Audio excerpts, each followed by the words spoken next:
سننے والے کو میرا آداب و سلام۔ رات کی نرم ہوا چل رہی تھی، چاند کی روشنی خاموشی سے ارد گرد بھری ہوئی تھی۔ عریشہ آہستہ آہستہ قدم رکھتے ہوئے راہون کے قریب آئی۔ اس کی لٹیں رخساروں پر گری ہوئی تھیں اور آنکھوں میں ہلکی سی شرمیلی چمک تھی۔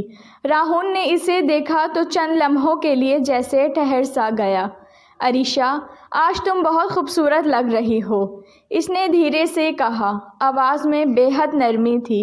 عریشہ شرما کر نظریں جھکا گئی۔ آپ ایسی باتیں نہ کیا کریں، دل بہت زور سے دھڑکنے لگتا ہے۔ راہون مسکرا دیا اور ایک قدم آگے بڑھا تو دونوں کے درمیان بس ایک سانس کا فاصلہ رہ گیا۔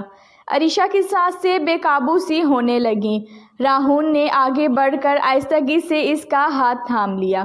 عریشہ چونکی نہیں، بس اس کے اور قریب آ گئی۔ اگر چاہو تو مجھ سے دور ہو سکتی ہو، راہون نے محبت بھری نرمی سے کہا۔ عریشہ نے فوراً اس کی قمیض پکڑ لی۔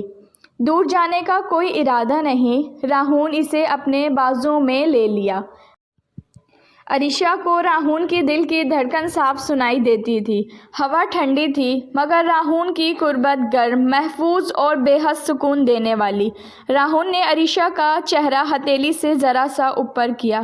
عریشہ کی پلکیں آہستہ سے بند ہو گئیں اور پھر راہون نے انتہائی نرم اور پیار سے عریشہ کے ماتھے پر ایک ہلکی سی محبت بھرا بوسہ دیا۔ عریشہ کی سانسیں جیسے رک گئی ہوں۔ اس نے آنکھیں کھولیں، راہون کو دیکھا اور دھیرے سے کہا، راہون، مجھے کبھی چھوڑ مت دینا۔ راہون نے اس کا ہاتھ مضبوطی سے تھام لیا۔ میں کبھی تمہیں نہیں چھوڑوں گا عریشہ، عریشہ کبھی بھی نہیں۔ اگر آپ کو راہون اور عریشہ کا یہ رومانٹک پارٹ 2 پسند آیا ہو تو کمنٹس میں پارٹ 2 ضرور لکھیں۔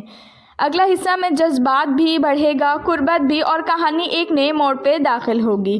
کہانی پسند آئی ہو تو میرے چینل کو سبسکرائب کیجیے گا۔ رکھیے گا اپنا بہت زیادہ خیال۔ کل ملوں گی آپ کے ساتھ نئی کہانی کے ساتھ۔ اجازت دیجیے، اللہ حافظ۔